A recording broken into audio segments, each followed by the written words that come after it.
Chapter 8. David's New Life. With Agnes's encouragement, I felt much stronger, and no longer depressed. My life now had a purpose. I intended to work as hard as I could to help my aunt and to earn enough money to marry Dora. I got up every morning at 5 o'clock, walked to Dr. Strong's house on the other side of London, worked with him for 2 hours every morning, and then walked back to Mr. Spenlow's office, where I spent most of the day in the law courts. Then I returned to Dr. Strong's for 2 or 3 more hours in the evening, and finally came home to my flat, where my aunt, Peggotty, and Mr. Dick would be waiting for me. I was glad to be able to tell my aunt that Dr. Strong would pay me £70 a year for my work. With that, and the rent from my aunt's house in Kent, we could live quite well, if we were careful. Because I was young and healthy, I did not mind hard work, and whenever I was tired, I told myself, "You're doing it for Dora," and that made me work even harder. When I met Traddles one day near the courts, I told him about my new situation, and he was very sympathetic. "But I have news for you too, Copperfield," he said. "The Micawbers are moving to Canterbury." "Oh, that means something must have turned up for them," I replied, interested. "Yes. Mr. Micawber is going to become assistant to someone called Uriah Heep, a partner in a firm of Canterbury lawyers." "Heep?" I cried in horror. "I know him. Why would Mr. Micawber want to work for him?" "Well, I do know that Heep has paid all Mr. Micawber's debts in London," answered Traddles. "The whole family is leaving tomorrow. They asked me to tell you." I wondered why Heep wanted Micawber to work for him, and I felt sure Uriah had some evil plan in his ugly head. The next day Peggotty was returning to Yarmouth to look after Ham while Daniel was away. After I had taken her to the coach station and said good-bye to her, I hurried to Miss Mills's house. I had not yet told Dora about the changes in my life, because I had not wanted to explain it all in a letter, but today she was visiting Julia Mills and was expecting me to come to tea. How happy and beautiful Dora looked when she met me in the sitting-room, and how shocked and miserable she looked when I asked her immediately, "Can you love a beggar, Dora?" My pretty little Dora. She had no idea what I meant. "Don't be silly, David," she cried. "What are you talking about?" "It's true, Dora, my love," I cried. "I've lost all my money. I'm a beggar." And I looked so serious that Dora was frightened and began to sob bitterly on my shoulder. "But I love you, Dora, and always will," I continued.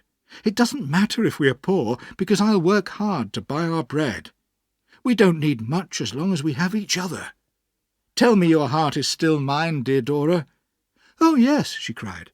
"Oh, yes, it's all yours. Only don't frighten me again. Don't talk of hard work and bread. I don't understand. I hardly ever eat bread." I loved her more than ever, but I felt she was not very practical. In a few moments, when she had stopped crying and was calmer, I tried again to make her understand. "My dearest, may I mention something?" "Oh, please don't be practical," begged Dora, tears coming to her lovely eyes. "It frightens me so much." "My dear one, if we work together and share our problems, it will make us and our love stronger." "But I'm not strong at all," she cried miserably. "Ask Julia. She'll tell you. I'm weak and foolish." "But if you thought sometimes, my sweet Dora, that you are engaged to a poor man, if you tried to see how your father manages the servants, or how much food costs in the markets, it would be helpful to us. We must be brave, dear Dora. Our path in life is steep and rocky." I was becoming quite enthusiastic, but I suddenly realized I had said far too much.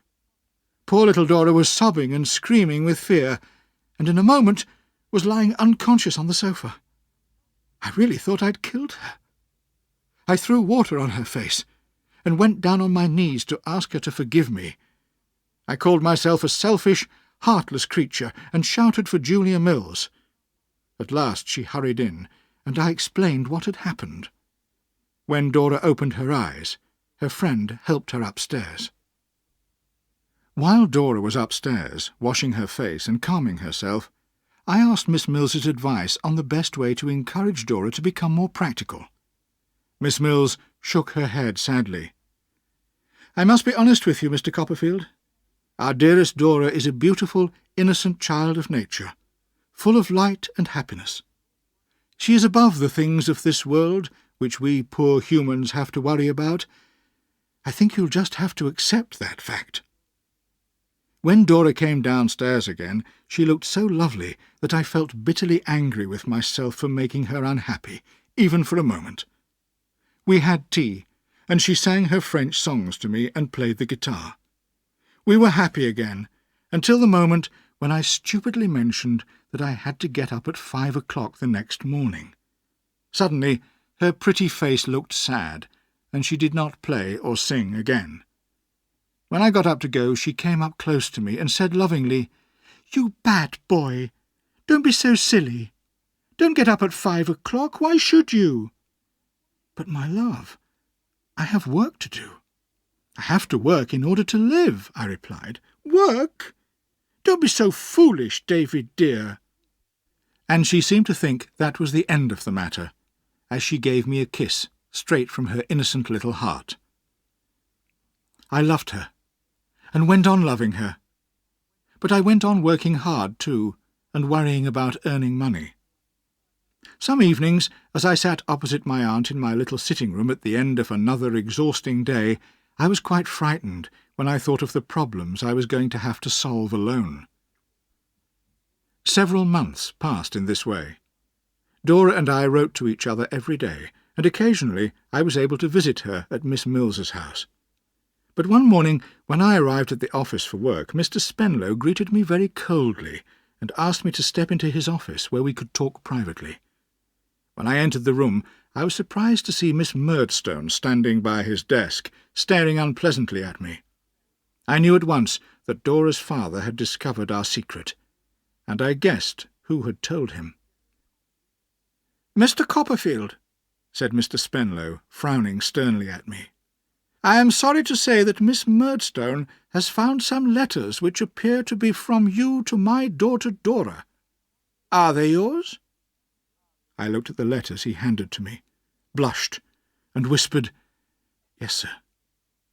Poor little Dora! I hoped she had not been frightened by that horrible Murdstone woman. I hated to think of Dora's unhappiness at losing my letters. "I suspected something was wrong when Miss Spenlow came back from her last visit to Miss Mills," said Miss Murdstone, looking very pleased with herself. "I always said Julia Mills was not a suitable friend for Miss Spenlow, and I was right."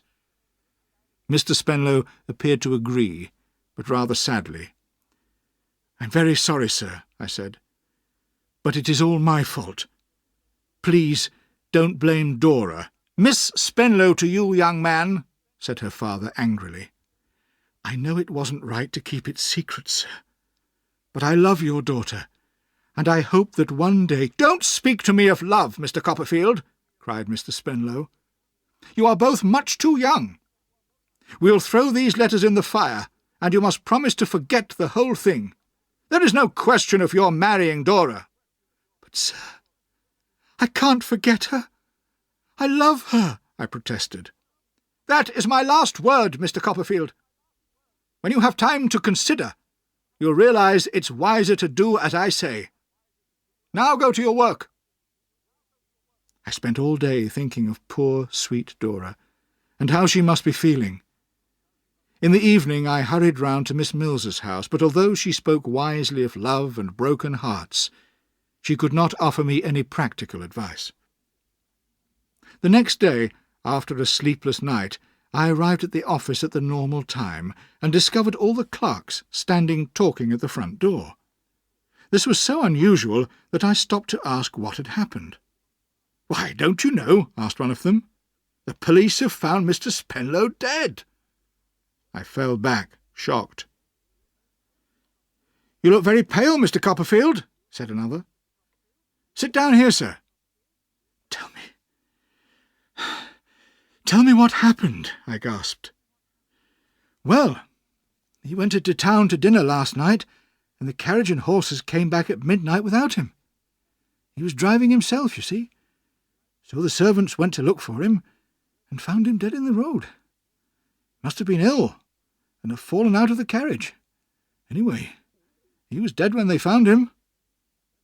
This was a terrible shock to me. Perhaps his anger with me had made him ill. In that case, I was partly to blame for his death. But I'm sorry to say I was also jealous of Dora's sadness.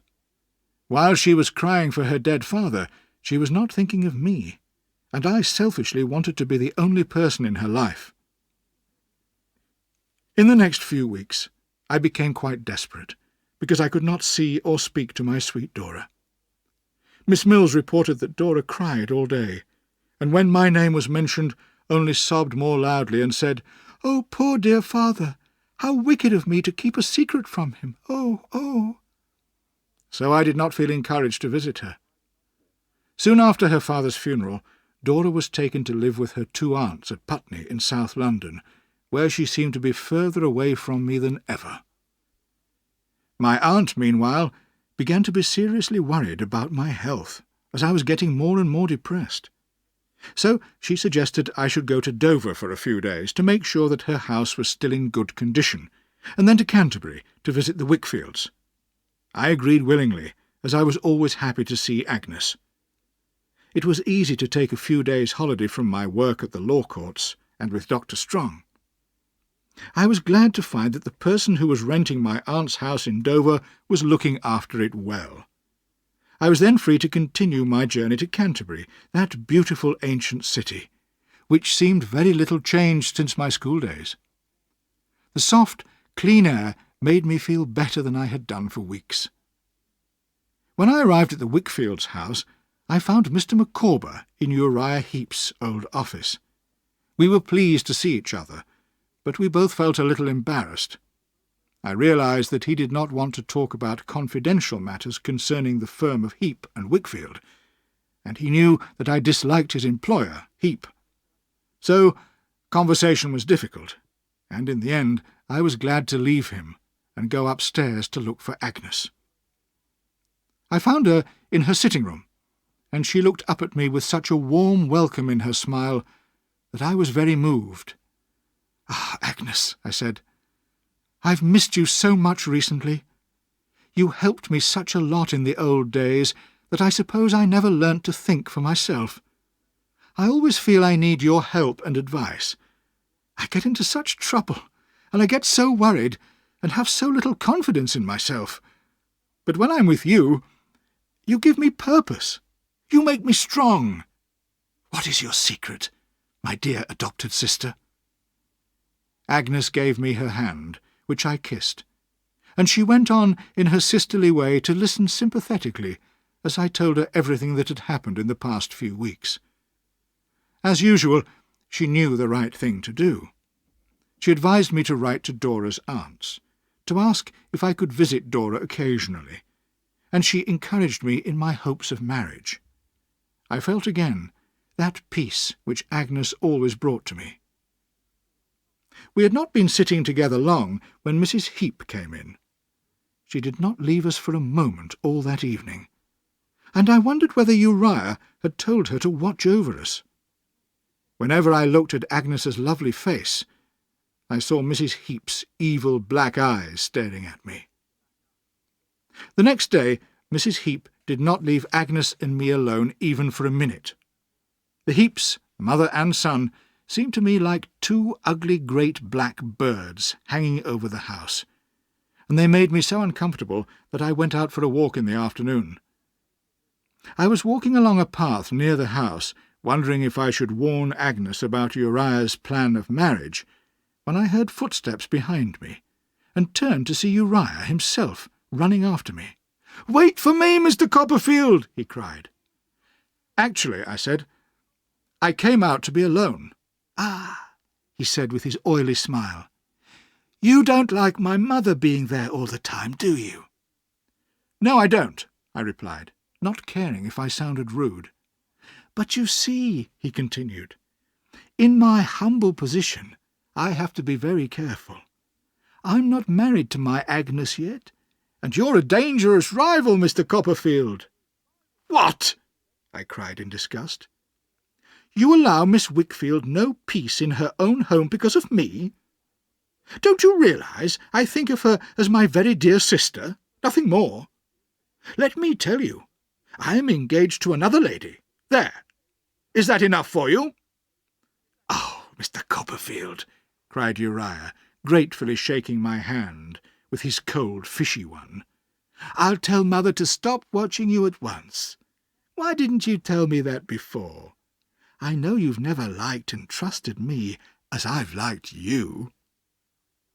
We returned to the house together in silence. That evening, after dinner, when Agnes and Mrs. Heep had left us, Uriah said to Mr. Wickfield, "Let's have some wine, partner, and drink to young Mr. Copperfield's health. It isn't often we have the pleasure of his company, is it, partner?" I knew Uriah was deliberately encouraging Mr. Wickfield to drink too much, but I saw that, although Agnes's father was aware of his weakness, he could no longer stop himself. As the evening passed, I was disgusted to see that Uriah became more and more cheerful, as Mr. Wickfield became more and more drunk. Finally, Uriah stood up with a glass in his hand. "Come, partner," he said with his evil smile. "Let's drink to the health of the most beautiful woman in the world." Poor, broken Mr. Wickfield looked for a moment at the picture of his dead wife on the wall, so similar to Agnes. "I may be humble," continued Uriah, "but I admire, no, I love, your daughter Agnes." Suddenly, a horrible cry came from Mr. Wickfield. He had stood up and was screaming with anger. He behaved so wildly and desperately that I thought he had gone mad. "My child and you, Heep! No, never! You've taken everything from me, my business, my good name, my home, but you'll never take her." "Perhaps I've said too much too soon," said Uriah, looking uncomfortable. "But you'll be sorry, partner, if you say any more. You need me, remember. You've got nothing without me. Remember that, before you accuse me of anything." Just then the door opened, and Agnes entered silently. "You're not well, father. Come with me," she whispered gently, and helped the ashamed old man out. I thought she must have heard what had been said. Later that night she came to say good night to me in the sitting-room, where I was alone reading. "Agnes, my dear sister," I said to her, "promise me that you will never agree to marry that evil creature for any reason." Through her tears she smiled calmly at me. "Don't worry, brother. I'm not afraid of him. My duty is to take care of father, and I trust in God for the rest. Good night, David."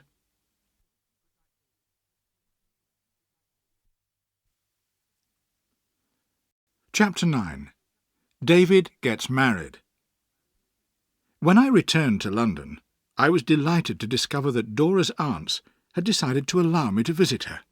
So every Saturday and Sunday I walked to their house in Putney and spent the afternoons there. Sometimes Dora sang or played the guitar, sometimes we walked by the river, and sometimes I brought Traddles or my aunt with me. What happy times they were! Mr. Spenlow had seemed a very rich man to me, but when he died the lawyers discovered that Dora would not inherit much from him after all, as there were many debts to pay. So I did not feel worried that anyone would suspect me of marrying Dora for her money. Mr. Spenlow's firm lost a lot of business after his death, and I realized I would have to find another profession. I had always been good at writing, so I continued as secretary to Dr. Strong, and also began reporting what was said in Parliament for the daily newspapers. I even wrote some stories, which were published in magazines, and was very pleased with the money I was earning. The months passed, and I reached my 21st birthday. Traddles was still studying to be a lawyer, and still hoping to marry the dearest girl in the world. I had moved out of my flat into a pleasant little house, and at last Dora's aunts had agreed to our marriage. I was looking forward to the happiest day of my life. The next few days went by very fast in a mist of excitement and happiness. My aunt and Mr. Dick moved into an even smaller house near mine, and Peggotty travelled from Yarmouth to be present at my wedding. I had always wanted Agnes to meet Dora, so I was glad when they met the day before the wedding. It was beautiful to see Dora's pretty face next to Agnes's calm one, and Dora whispering her secrets into Agnes's ears, as a child does to its mother. But after Agnes had gone to see my aunt, Dora said seriously to me when we were alone, "Perhaps if I'd had Agnes as a friend when I was younger, David dear, I wouldn't be so foolish and silly." "But I love you as you are, Dora," I replied. "I wonder why you ever fell in love with me." "Because nobody can see you and not fall in love with you." "But if you'd never seen me, David, I wonder who you'd have married." I laughed and kissed her pretty lips, and she was soon as cheerful as usual again.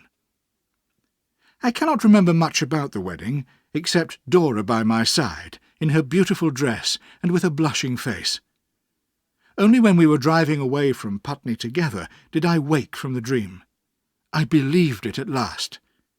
It was my dear little wife I was sitting next to, whom I loved so much. It seemed strange to return from our week's holiday and to find myself in my own small house with Dora. It was difficult to believe that we were going to spend the rest of our lives together. But soon I realized that married life was not as comfortable as it appeared. Neither Dora nor I knew anything about managing the house. We had a servant, of course, who managed us. She served our meals late, drank all our wine, and stole all our silver spoons. When she finally left, we had another who behaved in a similar way. I felt I had to speak to Dora about it. "My love," I began, "couldn't you perhaps control the servants a little better?" "David, don't be cross with your little Dora," she said, coming to sit on my knee. But I wanted to show I could be firm. "My sweet Dora, I really do think you should do something. I mean, yesterday I had no supper at all because the beef was burnt, and last week, when Traddles came to dinner, the meat wasn't cooked at all. You knew before you married me what a silly girl I am. You shouldn't have married me if you were going to be angry with me. I don't think you love me at all." And large tears ran down her pretty little face. "Dora, my love, of course I love you. Don't cry."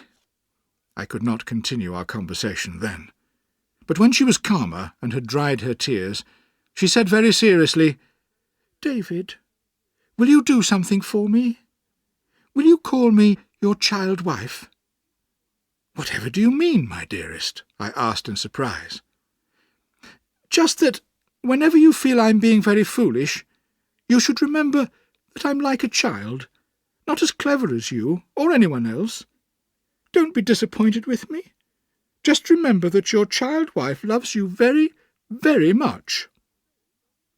Of all the conversations we had, I remember that one very clearly. It made a strong impression on me, and I'm glad now that I did not try to change Dora any more.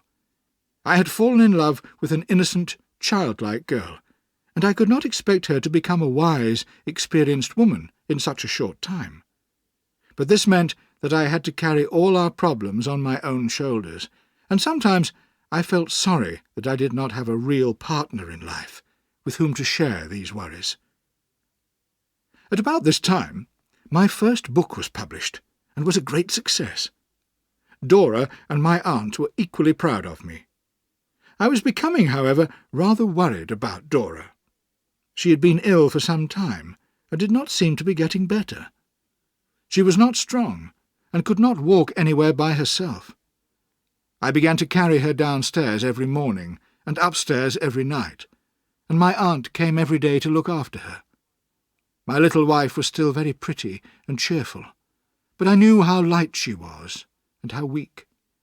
I began to fear she would not be with me for much longer. Early one morning, when I was walking in the garden, I saw Daniel Peggotty opening the gate and coming towards me. His clothes were dusty, and he looked older than before, with white hair escaping untidily from under his hat. But his face was brown, and he looked healthy and strong.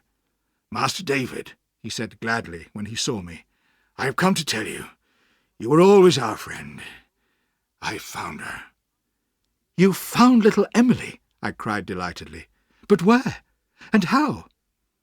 "I heard she'd travelled with that wicked Steerforth to Italy, and lived there for a while. But in the end he became tired of her and left her. She didn't know what to do or where to go, poor thing, but she came back to London. And that's where I found my dear child. Because I've been all over Europe looking for her, but I knew she'd come back to England one day. So every night I've been searching the city streets for her, and last night I found her, hopeless and exhausted, on a bridge looking down into the river. If I hadn't found her then, I don't like to think what she would have done. But God was looking after my dear girl, and she's safe with me now." He passed his strong hand over his eyes and smiled at me. "I've planned what we'll do, Master David, and I want to tell you about it. Emily and I are going to Australia. It's a new country where nobody knows anything about her past. We'll be able to start a new life together. We'll be leaving in about 6 weeks." "Very sensible," I said. "And what about the rest of your family? Are Ham and Peggotty going to Australia too?" "No, they aren't. Poor Ham will never be the same again. I really think his heart is broken. But he's got a good job, and he's very popular in Yarmouth, so he'll stay there. My sister wants to stay too, partly because of you, Master David, and partly to look after Ham. She cooks and cleans for him in Yarmouth, you know." "Well, my friend," I said, shaking hands firmly with the old boatman, "I wish you and Emily all the best in your new life." "I'll do my duty, whether I'm in England or Australia," said Daniel, "and I'll never be separated from my little Emily again." Chapter 10. Death and Discovery. Traddles and I had both received rather strange letters from Mr. Micawber, in which he asked us to come to Canterbury with my aunt. At this meeting, he said, he would show to all of us the proof of Uriah Heep's wickedness. Dora was too ill to come with us, so Traddles, my aunt, Mr. Dick, and I travelled to Canterbury by coach, spent the night in a hotel there, and arrived punctually at the Wickfields' house the next morning. Mr. Micawber met us at the door, and showed us into Uriah Heep's office. Uriah himself seemed rather surprised to see us, but pretended to welcome us as old friends. Mr. Micawber brought Agnes into the room too, and then stood firmly by the door. "Don't wait, Micawber," said Uriah to his assistant. But Mr. Micawber did not move. He stared coldly at his employer.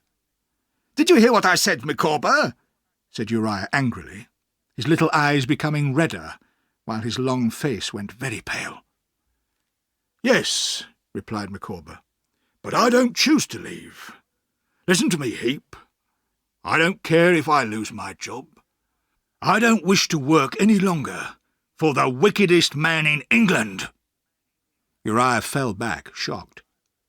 Looking slowly round at us, with a dark, evil expression on his face, he said, "I see. You've all arranged this between you, but I know who to blame for this. It's you, Copperfield. You're jealous of my new position, aren't you? But I know things about all of you which I can use against you. For example, I know about your father's business mistakes, Miss Agnes, and I know about your past in the warehouse, Copperfield. So be careful. I warn you all." "Mr. Micawber," I said calmly, "please tell us what you were going to say about this man." Just then Traddles, who had disappeared a few minutes before, reappeared with Mrs. Heep. Uriah had not noticed Traddles before. "Who are you?" he demanded angrily. "I'm a lawyer and a friend of Mr. Wickfield, sir," said Traddles, in a business-like way, "and he's asked me to carry out all his business arrangements from now on." This came as a surprise to me, as well as to Uriah. "The old fool has been drinking too much again," said Uriah, looking uglier than ever. "You can't believe anything he says. And you've bribed my assistant, I suppose, to speak against me." "It's you who've been dishonest," said Traddles firmly, "as we shall hear from Mr. Micawber." And we all looked expectantly towards that large, important-looking gentleman. He was clearly delighted to have such an interested audience, and cleared his throat several times before starting to speak. As he spoke, his voice became louder and louder with excitement, until he was almost shouting. "Ladies and gentlemen," he began, "when very poor and desperate for work, I came to Canterbury as assistant to this evil man Heep. I'm sorry to say I was soon involved in all his wicked plans. I may be poor, but I can't accept his lies, his cheating, his bribes, and all the rest of it. So I've brought you here today, ladies and gentlemen, to hear me accuse Heep publicly. 1. He has confused and lied to his partner so often that poor Mr. Wickfield now thinks he has himself been dishonest. 2. He has sometimes copied Mr. Wickfield's signature onto false documents and cheques. 3. For years he has been stealing large amounts of money from Mr. Wickfield and the firm." "You can never prove it," cried Uriah wildly. "I've taken copies of all the necessary documents," said Mr. Micawber confidently, "while working as your clerk. And just to make sure, I've given them to Mr. Traddles to keep safely." "Uriah, my dear boy," cried his mother, sobbing bitterly, "tell them how humble you are. Say you didn't mean to hurt anyone. Say you're sorry, and arrange matters with these gentlemen. Do, dear boy." "Mother, be quiet," he whispered angrily. "Don't help my enemies. Copperfield here would have given you £100 to say what you've just said." Suddenly my aunt attacked Uriah, hitting his head with her umbrella. "Give me back my investments," she cried. "I thought Mr. Wickfield had lost my money, and I didn't want to hurt Agnes by saying so. But now I know you've had control of the firm, and you've stolen my money." Somehow I managed to get her away from him before she hurt him too badly. Then Mrs. Heep fell on her knees to all of us, begging us to forgive her dear boy, and to remember how humble he always was. "Be silent, mother," said her son. He turned to Traddles and asked unpleasantly, "Well, what are you asking me to do?" "Not asking, demanding, Heep. You will give us the keys to all your boxes and drawers, all your documents and cheque-books, everything, in fact, that belongs to the firm. You will stay in this house until we've checked all the documents." "And if I don't agree?" he asked, frowning. "Copperfield, perhaps you would fetch a couple of policemen. Things move slowly in the law courts, but in the end Mr. Wickfield will get his business back, and you, Heep, will be in prison for a very long time." Uriah realised that he had to do what we wanted, and went to fetch the documents with Mr. Dick at his side. At the door, with his blackest, most evil expression, Heep turned and said to me, "I've always hated you, Copperfield." Then he was taken away. In the next few days Traddles and Micawber worked very hard together to put right what Uriah had done. They discovered my aunt's money and gave it back to her, and paid all the firm's debts. Mr. Wickfield decided to sell his business and retire. The Wickfields would not have much money, but at least they did not owe anything.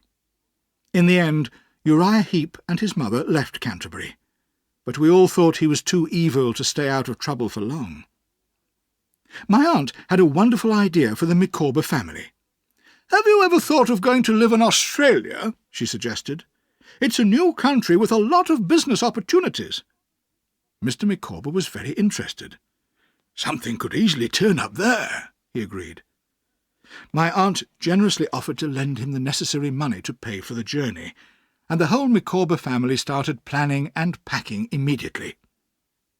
When I returned to London, I realised my poor Dora was much worse. She stayed upstairs all the time now, and the sitting-room seemed very quiet without my little child-wife in her usual place.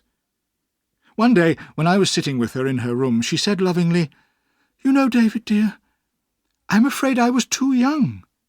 "Don't say that, Dora," I whispered, conscious that she was speaking of herself in the past. "I was a silly little girl, David, and you know it. It's just as well that I won't live much longer. Perhaps if I lived, you'd wish you'd married someone more sensible, more practical. Someone like—" She did not finish what she was saying. "But we've been so happy, Dora," I said, trying not to cry. She took my hand and kissed it. "We have, haven't we? David, do you think if you asked Agnes, she'd come and see me? I have something particular to say to her." "Of course, my love. I'll write to her tonight." Agnes came the next day, and went straight upstairs to see Dora. Although the doctor and my aunt had told me there was no hope that Dora would live, when I held her hand and saw her love for me in her innocent blue eyes, I could not believe she would be taken from me. But when Agnes came downstairs so calmly and silently, and said nothing, but raised her hand and pointed upwards, I knew. It was over, and I remembered only darkness for a long time afterwards. In the middle of my terrible sadness, I received a message from Emily. She asked me to take a letter from her to Ham, her last words to the man who had loved her so much, before she and Daniel left England for Australia. They were sailing in 2 weeks' time, and the Micawbers were going on the same ship. I remembered my childish love for little Emily, and agreed to do what she asked. The weather was very stormy as I travelled through the night to Yarmouth. Several times the coach was almost knocked off the road by the wind and the rain. By the time we arrived in Yarmouth, most of the local people were in the streets, afraid to stay in their houses in case the roof or the chimney blew down. Many women were crying, afraid for their husbands or brothers who were out fishing in their small boats. The sea itself, with its huge waves crashing noisily on the beach, frightened us all very much. I went to the hotel and tried to sleep a little after my tiring journey, but the wind made so much noise that I could not sleep, and I went down to the beach again, where a lot of people were standing together, watching the waves. By now the storm had got even worse. "2 ships have gone down, sir," a local fisherman shouted to me, "a few miles away. We couldn't save any of the men on them. The waves were too high, and look, there's another." And suddenly I gasped in horror. I could see a great ship which had been pushed violently onto the rocks by the waves. It was in danger of falling back into the waves, or of breaking in half at any moment. Several figures were visible on the ship, especially one very active, curly-haired young man, who seemed to be giving orders.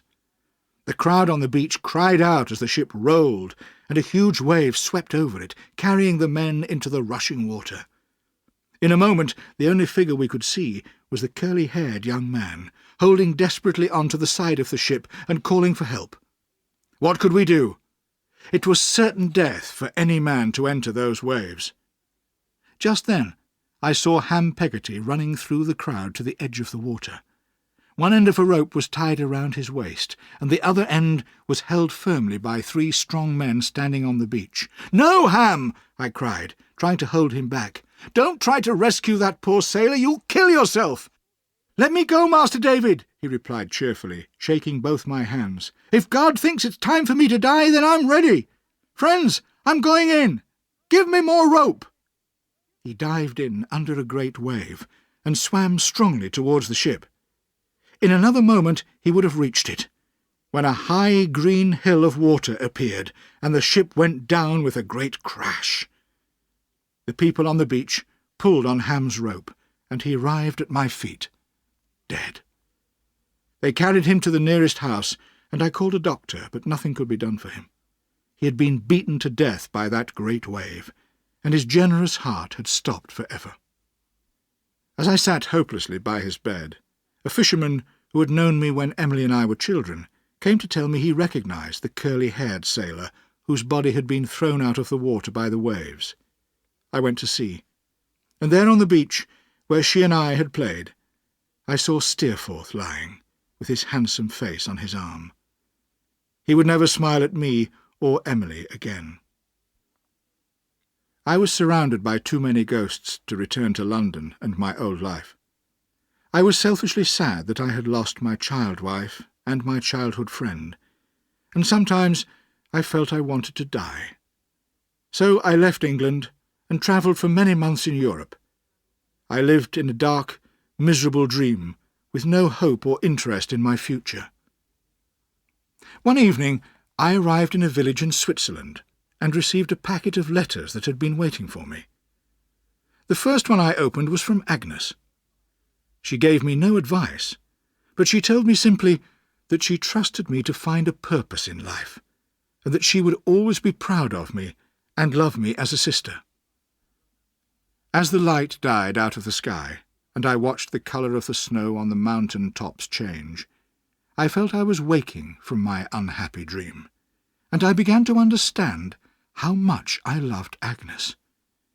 She had been the one who had always guided and supported me, and now I realized I needed her love for the rest of my life. Had falling in love with Dora been a mistake? We had both been very young, it is true. I had always called Agnes sister, and now perhaps I no longer had the right to ask whether her love for me was more than sisterly. However, I decided to return, and travelled home to England after 3 years of absence. I was delighted to find that Traddles had married his Sophie and was doing well as a lawyer. My aunt had moved back to her old Dover house and was living happily there with Mr. Dick and Peggotty. When I visited my aunt, I took the opportunity of asking her about Agnes. Has she any young man she'd like to marry?" I asked as lightly as possible. My aunt looked carefully at me as she replied, "I suspect she has, David. She's never mentioned it to me, but I feel sure she's going to marry soon." I was firm with myself and did not show my feelings. I borrowed a horse and rode to Canterbury to ask Agnes myself.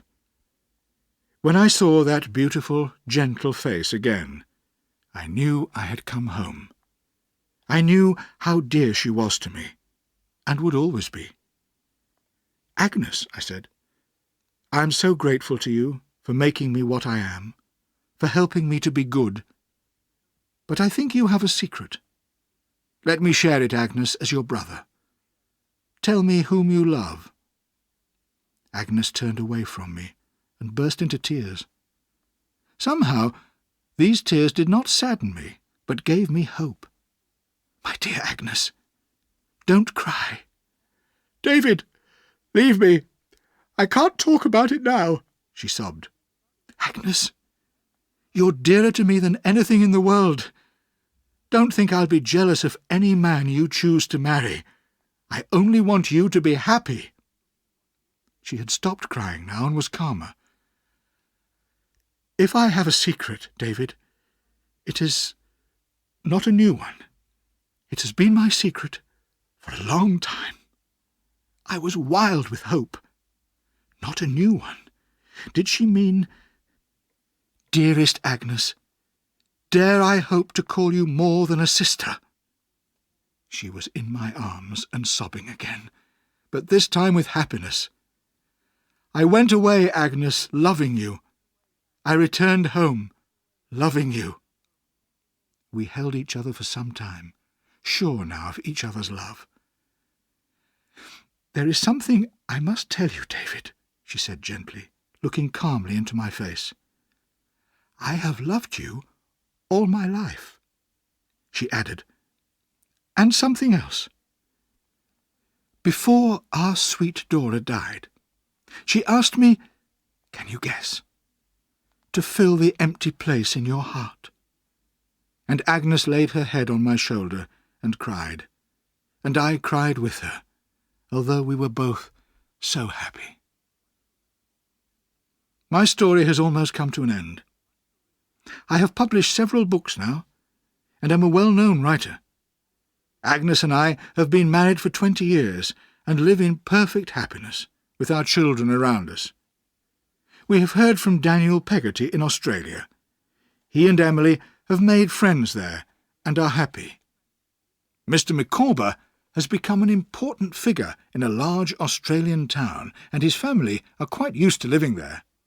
My aunt, Mr. Dick and Peggotty are all white-haired and old now, but still very fit, and they love playing with our children whenever they can. My old friend Traddles has 2 sons of his own, and will soon become a judge. When I think of my friends and family, Agnes's lovely face shines above them all. She is here next to me as I write, and I hope that when my life comes to its end, she will be with me in the shadows, pointing upwards to the light.